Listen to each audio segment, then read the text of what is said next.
प्यारे बच्चों, आदाब। उम्मीद है आप सब ठीक होंगे। तो चलिए बेटा, हम अपने टॉपिक को आगे बढ़ाते हैं। हमने कल answer the following with reference to the story, इसका पहला क्वेश्चन किया था। इसमें पहला पार्ट था, इसमें एक लाइन दी थी, हमें ये बताना था ये लाइन किसने बनाई, इसमें जो किसने वो बोली, इसमें जो इट वर्ड है वो किसके लिए इस्तेमाल हुआ, और जो ये इट है यानी जिसके लिए इस्तेमाल हुआ उसको बोलने वाले ने किसके साथ कंपेयर किया हुआ है। तो यहाँ पे हमने लिखा था कि ये जो वर्ड्स हैं ये किसने बोले थे, ये टॉमी ने बोले थे। इट का यहाँ पे मतलब है इनका जो टेली बुक थी या टेली स्क्रीन था, या जिसको हम कह सकते हैं मैकेनिकल टीचर, उसकी बात कर रहे थे। और उसने कहा कि मैं उसको नहीं फेंकूँगा, यानी अपनी जो टेली बुक है उसको मैं नहीं फेंकूँगा, बल्कि इस बुक को फेंक दूँगा, क्योंकि इस बुक में कुछ इंटरेस्टिंग नहीं है। इसमें जो एक बार देखता है इंसान बार बार वही होता है। इसमें तो सिर्फ रिटन मटेरियल है, इतना ही है, लिमिटेड एडिशन है और इस लिमिटेड एडिशन में कोई चेंज नहीं आती है। तो जो हमारी टेली बुक है वो तो हमें जो हमारी जो टॉपिक है उसके अलावा हमें और भी कुछ बहुत सारी चीज़ें देती हैं या सिखाती हैं। अब इसी का दूसरा क्वेश्चन है, sure they had a teacher but it wasn't a regular teacher, it was a man. यहाँ पर भी ये लाइन है, कहते हैं हाँ उनका भी टीचर था, वो भी टीचर से ही पढ़ते थे, मगर वो एक रेगुलर टीचर नहीं था, वो एक इंसान था।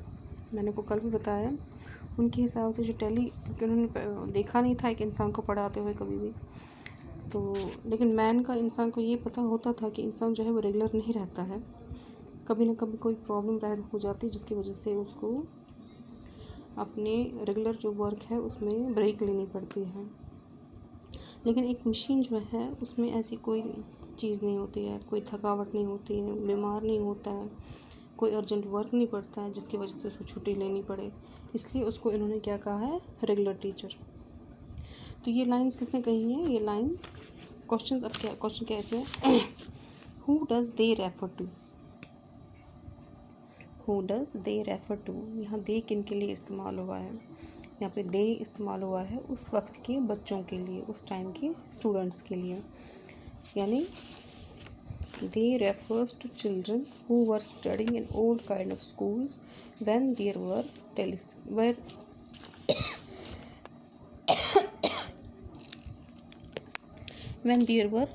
नो टेलीस्क्रीन्स।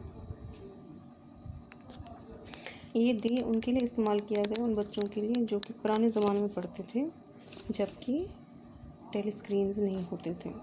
दूसरा क्वेश्चन है, what does regular mean here, यहाँ पे रेगुलर का मतलब क्या है, यहाँ रेगुलर का मतलब यही है जो ये regular means the mechanical teacher, यानी उनकी मशीन या उनका कंप्यूटर या उनका पीसी या उनका लैपटॉप या उनका रोबोट जो हमेशा रेगुलर रहता था, अपने फिक्स टाइम पे वो उनको अपना लेसन देता था। Who always remains ready to teach, हमेशा रेडी रहता था, कभी थकावट नहीं होती थी, कभी बीमार नहीं होता था। As the mechanical teacher is not a human being, क्योंकि वो एक ह्यूमन बीइंग नहीं था मैकेनिकल टीचर, इसलिए उसे लीव लेने की कभी ज़रूरत नहीं पड़ती थी जैसे कि इंसान को पड़ती है।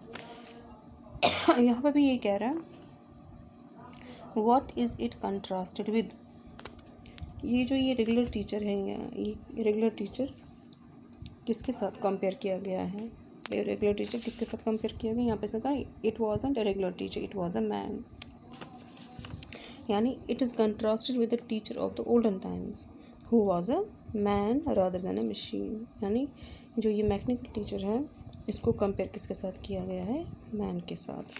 उसके बाद ये कह रहे हैं, answer each of these questions in A short paragraph of 30 words. अब इन क्वेश्चंस को हमने आंसर देना है लगभग 30 वर्ड्स में। पहला क्वेश्चन है, what kind of teachers did मार्गी एंड टॉमी है, मार्गी और टॉमी के पास कौन से टीचर्स थे, तो अब आपको पता चल गया होगा कौन से टीचर्स थे। The lessons from which these characters are taken is about the school in the future which has telescreen books. ये जो चैप्टर है ये उन बच्चों पर बनाया गया है जो बच्चे आज से लगभग 150 साल या 125 साल बाद के वक्त में होंगे।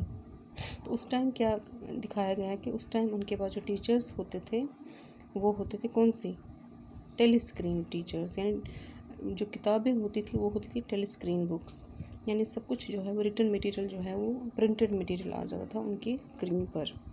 और उन टीचर्स को यानी उस मशीन को जिस पर वो रिटन मटेरियल आता था, जहाँ पे उनको अपना होमवर्क देना पड़ता था, जो उनको क्वेश्चन सिखाता था, उनको समझाता था, उसको वो मैकेनिकल टीचर कहते थे।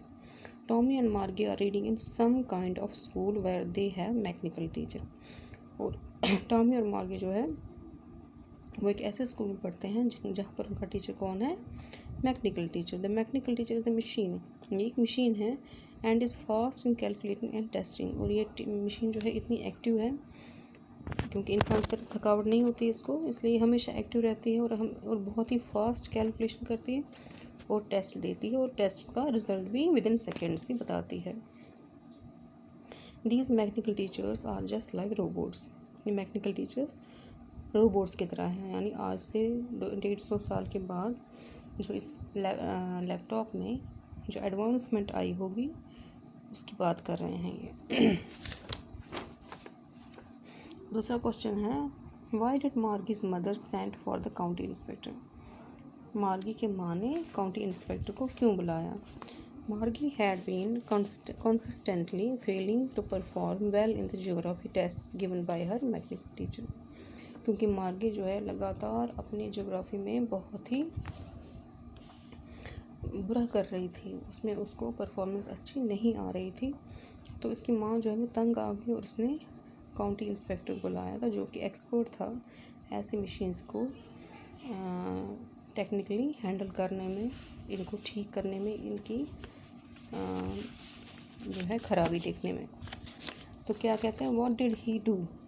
उस काउंटी इंस्पेक्टर ने क्या किया, उस काउंटी इंस्पेक्टर ने टुक अपार्ट द टीचर, उसने टीचर को एक साइड लिया। टीचर क्या था, पीसी था या लैपटॉप था, उसको उसने अपने साथ थोड़ा सा साइड में लिया। And after checking he found that the geography sector of the mechanical teacher was working at A fast speed. उसने जब चेक किया तो चेक करने के बाद उसको पता चल गया कि जो उसका मैकेनिकल टीचर था वो उस बच्चे के दिमाग के हिसाब से नहीं था चल रहा था, बल्कि उससे फास्ट चल रहा था। और उसने क्या किया, ही स्लोड इट अप, उसने इसकी जो स्पीड थी उसको थोड़ा कम कर दिया। किस बच्चे के हिसाब से, for an average 10 year level student, एक 10 साल के बच्चे के दिमाग के हिसाब से, इंटेलिजेंस के हिसाब से उसको एडजस्ट कर दिया। Y was Margie doing badly in geography. ये क्वेश्चन जो है इन दोनों को ही रिपीट करके आया हुआ है, ये रिपीटिशन है इन दो क्वेश्चंस का, यानी इसमें यही क्वेश्चन है, why was Margie doing badly in geography, Margie geography में अच्छा क्यों नहीं कर रही थी। What did the county inspector do to help, county inspector ने क्या किया, ये वही है, सेम यही दो क्वेश्चंस हैं शॉर्ट में यहाँ पे। What had once happened to Tommy's teacher. अब जो टॉमी था उसके भी टीचर को, जिसका मैकेनिकल टीचर था उसके साथ भी कुछ हुआ था, हमने पढ़ा पीछे। उसके साथ क्या हुआ था कि एक टाइम की बात है, उनका जो हिस्ट्री पोर्शन जो था, हाँ हिस्ट्री सेक्टर जो था वो ब्लैंक हो गया था, यानी टोटली उसका जो वो प्रिंट था वो ब्लैंक हो गया था, वहाँ ख़त्म हो गया था। तो काउंटी इंस्पेक्टर वो उसने अपने साथ लिया और कम से कम 1 महीना उस टीचर को फिर ठीक होने में लगा था। तो यहाँ तक हमने ये 5 क्वेश्चंस कर दिए, 1 2 3 4 और 5। तो कल हम इसके बाकी क्वेश्चंस देखते हैं कहाँ तक पहुँचेंगे, और फिर आगे हम और भी देखेंगे और हमें क्या करना है। आप लोग मेहरबानी करके इन क्वेश्चंस को अपनी नोटबुक पे नोट कीजिए, इनको समझिए, इनको पढ़िए, इनको लर्न कीजिए। ज़रूरी नहीं है कि सब कुछ एग्ज़ाम में ही आपको दिखाना पड़े या एग्ज़ाम ही ज़रूरी हो कि आपकी इंटेलिजेंस को जज करने के लिए। अगर आपको आज जो आप सीखोगे वो आपकी उम्र भर के लिए रहेगा। सिर्फ यही एक एग्ज़ाम नहीं होता है, आपके बहुत सारे एग्ज़ाम्स होंगे, वहाँ पे आपको ये भी काम आएगा इसलिए आप इसको रिवाइज करते रहेगा। ओके बेटा, आदाब।